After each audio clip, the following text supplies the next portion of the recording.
प्रणाम सर, मैं अमित कुमार त्रिपाठी बेतिया से जी। और हम आप आज प्रखंड कृषि पदाधिकारी श्री प्रदीप कुमार त्रिपाठी जी से आज मुखातिब होंगे या साक्षात्कार के लिए उन्होंने अपना कीमती समय दिया है। और हम आज जानेंगे कि जो भी नई कृषि पद्धति है या जो अभी चल रही है चंपारण में, तो किन किन चीज़ों से हम लाभ ले सकते हैं किसान भाई, आज विस्तृत चर्चा करेंगे हम अपने प्रखंड कृषि पदाधिकारी जी के साथ। जिला कृषि पदाधिकारी महोदय के निर्देशानुसार जो बिचड़ा और धान की फिलहाल रोपनी की क्षति हुई है, उसके संदर्भ में आकस्मिक फसल योजना के तहत धान का बीज, मूली का बीज और भिंडी का बीज उपलब्ध कराए जाने का प्रावधान किया गया है, जिसमें धान बीज उपलब्ध 1-2 दिन के अंदर जी करा दिया जाएगा।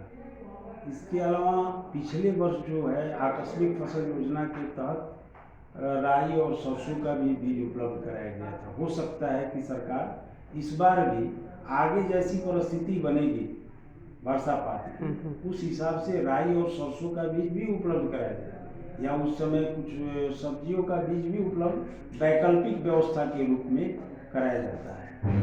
कि जैसे आप और हम सब लोग जानते हैं कि ये रामनगर जो क्षेत्र है गन्ना बाहुल्य क्षेत्र है, तो इसके लिए कौन सा कदम विभाग के द्वारा उठाया जा रहा है? हमारे वरीय कृषि पदाधिकारी महोदय के द्वारा ये निर्देश जारी किया गया है। इस बार जो है गन्ने की क्षति के लिए सरकार प्रतिबद्ध है कि हम गन्ने की क्षति देंगे जी, लेकिन उसका आकलन और सर्वे का कार्य जो है कि कृषि समन्वयक ही करेंगे। लेकिन फिलहाल अभी चूंकि बाढ़ से प्रभावित होने के बाद अब धीरे धीरे पानी हट रहा है जी। पानी हटने के बाद गन्ने की स्थिति क्या होती है, जहाँ जल भराव ज़्यादा है, कहीं आने जाने का साधन भी नहीं है, सड़कें नहीं है, वहाँ उपलब्ध हो जाने के बाद ये आकलन का काम शुरू हो जाएगा और आगे जैसा सरकार का निर्देश होगा उसके अनुसार कृषक बंधुओं को फसल, चाहे वह धान का हो या गन्ने का हो, उसका लाभ दिया जाएगा। तो सर, जैसे अभी हम लोग जितना आपसे बातचीत की थी, इसमें ये लग रहा है कि मतलब अभी तक जो बीज है किसानों तक पहुंचा नहीं है। काफ़ी चीज़ों की जो बीज है किसानों के पास पहुंची नहीं है। बीज बिचड़ा गिराने के लिए बीज मिला था जी, वो तो बढ़ चुका जी, किसान लगा चुके जी, लेकिन बिचड़ा गिराने के समय या उसके जस्ट पहले कुछ बिचड़ा अपना गिरा चुके थे, विभाग से भी लेकर गिरा चुके थे और लगातार कंटिन्यू बारिश होती है।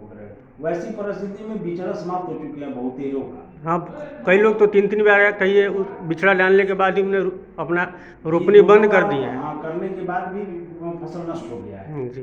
तो उसका आकलन एक अनुमानतः करके जिला कृषि पदाधिकारी महोदय को सुपुर्द कर दिया गया है। लेकिन इसके बाद भी ये पानी हटता है तो एक्चुअली क्या, हाँ, वो ग्राउंड रिपोर्ट तो मतलब जब तक सूखेगा नहीं तब तक के बाद पता जी, चलता है जी। तो हो सकता है उस आकलन में बढ़ भी सकता है। तो क्या हम लोग रामनगर प्रखंड जो जिला से इतनी दूर होने के बाद कहिए, या इसका जो इलाका है सुदूर जंगल क्षेत्र भी पड़ता है, जंगल के परे भी है, तो क्या हम अंतिम छोर तक किसानों तक अपने सुविधाओं को पहुंचा पा ले जा रहे हैं?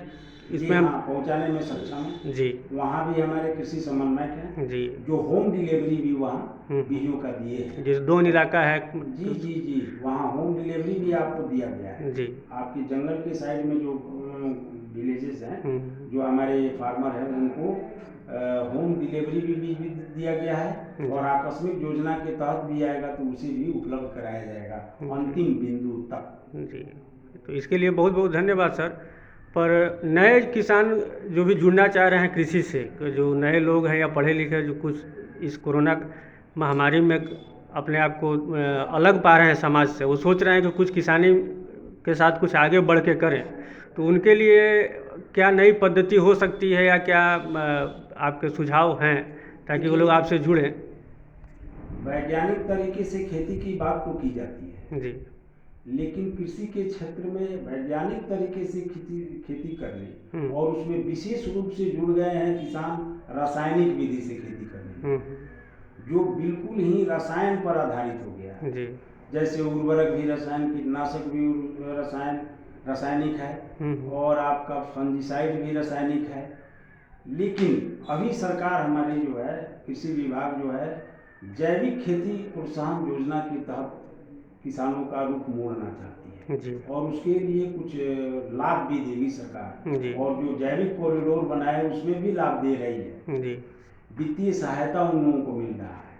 और सबसे अच्छी बात है कि यदि जुड़ रहे हैं तो अच्छी बात है, जी लेकिन एक्चुअली अगर वे पारंपरिक विधि से ही खेती करें, जी उसमें कुछ आधुनिक तौर तरीके अपनाकर, जी तकनीकी को जी अपनाकर, तो जीरो बजट की खेती उनकी हो जाएगी जी। और उपज अच्छी होगी।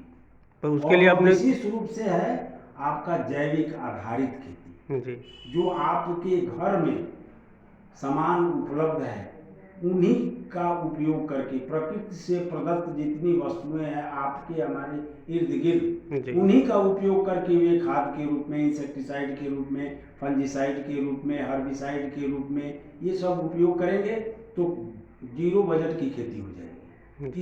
इस पर उन लोगों को जुड़ना चाहिए, न कि केमिकल युक्त खेती पर, जो शरीर को स्वस्थ भी रहने में सक्षम नहीं जी। है। और जैविक आधारित उत्पाद जितने होंगे वो आपको हर दृष्टिकोण से लाभदायक भी हैं और स्वास्थ्यकारी भी हैं। जी, इतनी महत्वपूर्ण जानकारी देने के लिए बहुत बहुत धन्यवाद। और सभी चलिए, किसान आपको भाइयों भी को भी धन्यवाद। धन्यवाद कि हम लोग जो भी रामनगर प्रखंड में चल रहा है या कहिए पश्चिमी चंपारण जिले से या बिहार सरकार से जो भी प्रदत्त सुविधाएं हैं, काफ़ी आपने बहुत बढ़िया तरीके से हमें बताया और हमें आशा है कि ये जानकारी किसानों को लाभदायक हो। धन्यवाद सर, प्रणाम।